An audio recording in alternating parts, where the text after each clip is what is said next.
Hey everyone, thanks for joining us. My name is Cara Bradley. I'm here with my friend Cheryl Jones. This is part two of our three-part session on talking about mindfulness, what it is, how it can help you, how it can change your life every day. And last session, session one, we spoke primarily about the breath, mindfulness of breath or awareness of our breath. And today we want to talk more about movement. Cheryl and I are both mindfulness teachers, but we're also movement teachers. We've been in this game for a very long time as fitness instructors, yoga teachers, and also mindfulness teachers. So we've got a lot of experience in the body-mind training aspect of awareness training. And so we're going to be talking to you a lot about how to bring mindfulness into movement, everyday activities, exercise, and who knows where else this conversation is going to go. Cheryl? Yeah, so exciting to be able to have this conversation, Cara, again, because we have so much shared passion for the body and teaching awareness in the body.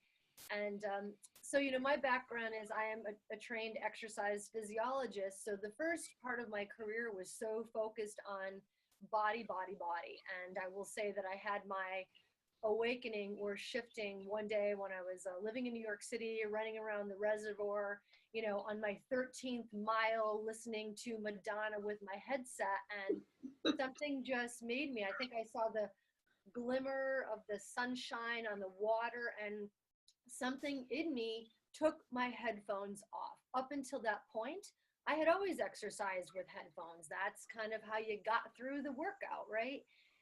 But that was the first time that I remember having a moment of mindfulness, a moment of awareness that, wait a minute, this is bizarre. How am I asking my body to do all of this movement and exercise without actually paying attention to what is happening in my body?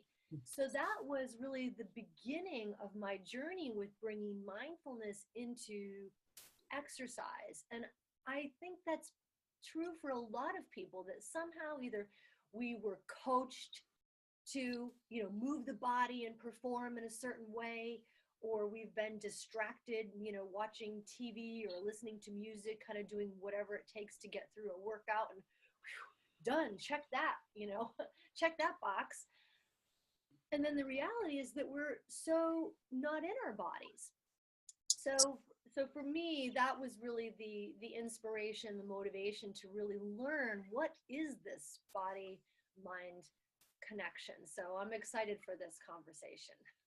Well, I'm just laughing, picturing you running around the reservoir in New York City, because I probably passed you a dozen times, because that was my run when I lived in New York, probably around the same time. And for those of you listening, like this is like during the 80s, we used a Walkman, which we thought was really cool at the time, right? Listening to Madonna. So I'm dating us, Cheryl, totally, but we're coming into our prime here as as teachers.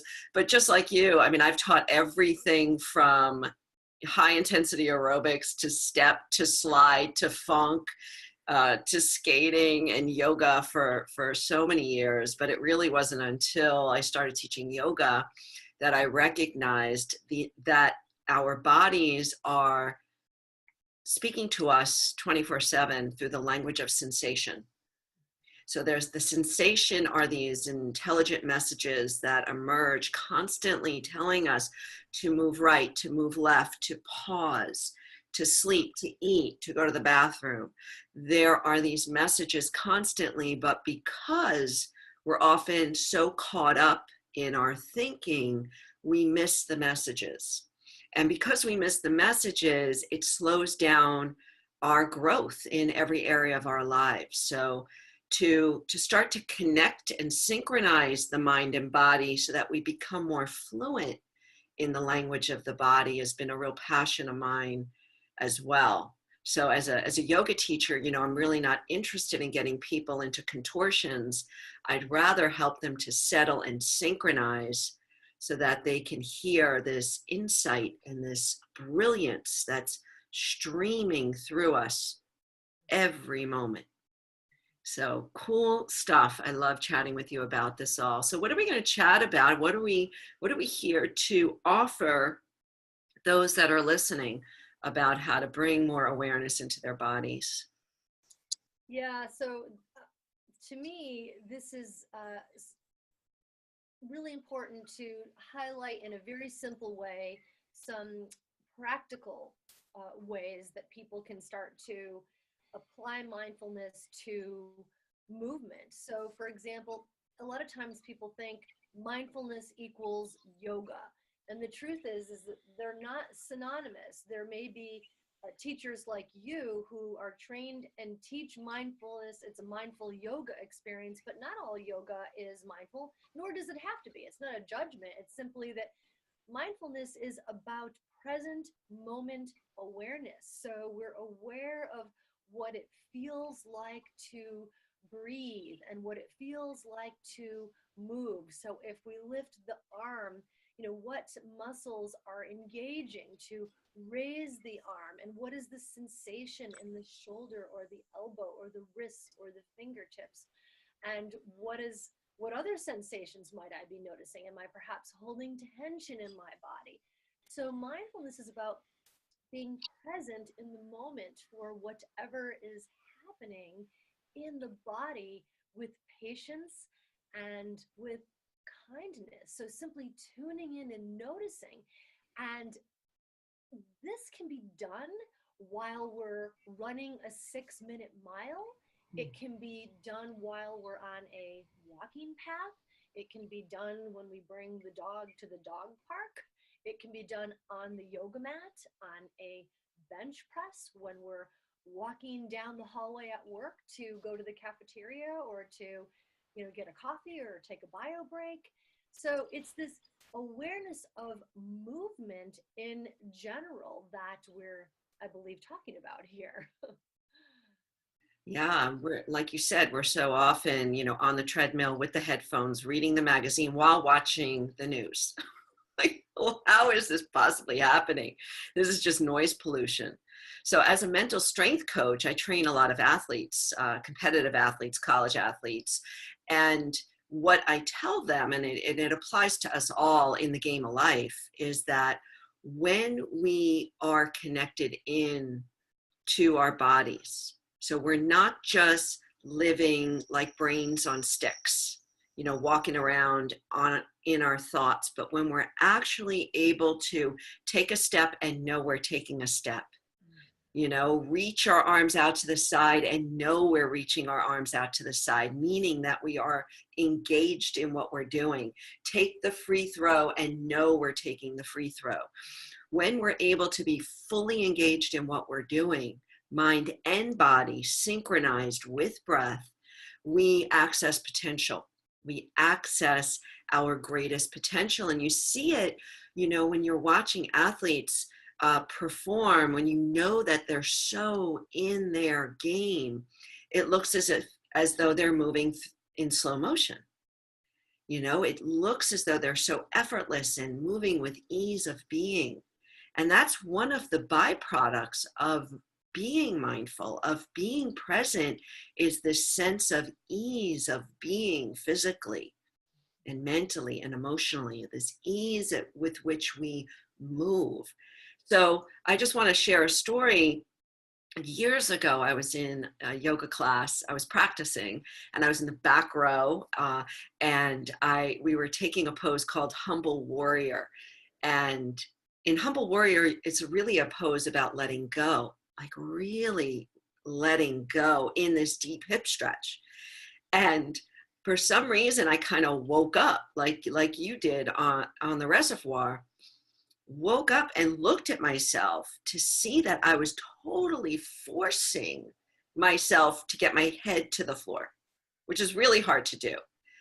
And I burst out laughing at the insanity, because I saw myself from a different perspective. I saw myself pushing myself, and I realized in that moment that I took most of my poses that way, that I was forcing and pushing and trying to contort my body in a way that I was just not ready for, and I don't know if I'll ever be ready to do that. But what I realized in that moment was that I I recognized that I was probably doing that in every area of my life. That if I was trying to force myself in this humble warrior, I was probably trying to force things, unconsciously force things elsewhere. And so what I love about, what we talk about with mindfulness of the body is that as we become more attentive to how we're moving and what it feels like to move and just to be a human being in a physical body, it will then inform us about how we're doing other things in our lives. So just by taking off the headphones that day and starting to notice the sun on the water and the smell of the air and your feet hitting the gravel, right? The gravel on the reservoir in New York City, but just remembering all of these environments, though everything happening, it then attunes us to what's happening, when we're listening to our kids, or how we're speaking in front of an audience, or how we're presenting ourselves at work. So as we do one thing, we do all things. As we move, we are probably is answering emails with that same quality of attention. So this practice of mindfulness is about cultivating this attention, this present moment awareness, as you're saying. And so today's session is really just talking about bringing it into the body and how we move. I just want to piggyback on something you said, Cara, and it's this mindfulness has a number of attitudes, and there are 7 that I like to focus on and share. And one of them that you just referred to is the attitude of non-striving, that there is a time to strive. And so it's not about mindfulness is, oh, wow, everything's good, let it all go, it's cool, whatever. It's practicing discernment, that there is a time in life to effort, and there is a time to practice non-efforting, non-striving. And mindfulness helps us to do, what the moment is calling for. And when we're on the yoga mat or on the bench press, there is a place of ease that we can lift the weight or move the body or walk from the car through the parking lot to the desk. There is an ease that comes with being present in the body in the moment. And so that non-striving attitude, to your point, can spill over into other areas of life. And since we're here at the new year, it's very easy for us to get into striving mode. We want to hit 2018 running, right? And we've got all of our resolutions and goals lined up. And it's almost like it seems counterintuitive that if I embody this, mindfulness practice and this attitude of non-striving, like, how does that help me reach my goals? I was taught to strive. And it's a mystery. I'm not going to pretend that I understand that, but I know it to be so, that when we're in that space of non-striving, that effortless effort, whether it's on the yoga mat or in life, that somehow we can be in the body with ease and we can be in life with greater ease. Mm. Yeah, which is really, what I think at the end of the day, we're all looking for is that true, pure experience of being human in this lifetime and connecting with ease without too much of the struggle that we all kind of carry on our shoulders all day long. So what we're offering with this very simple series is our conversation, what Cheryl and I often talk about when we're just meeting each other somewhere on our speaking gigs or wherever we've landed together. And we love to share the simple mindfulness activities and the formal practices as well. And so what we're offering in these 3 sessions is a conversation about mindfulness. The first session was about being aware of your breath and how you can use these tools of just noticing and connecting in with breath to bring you back to the present moment, to help you shift from fight or flight or the stress response to becoming more aware and at ease in what's happening. Today, we're talking about the body and ways to connect in with our bodies during movement. As Cheryl was saying, even at the office, when you're walking from one place to the next, notice your feet, notice your hands, notice your shoulders, notice your breath.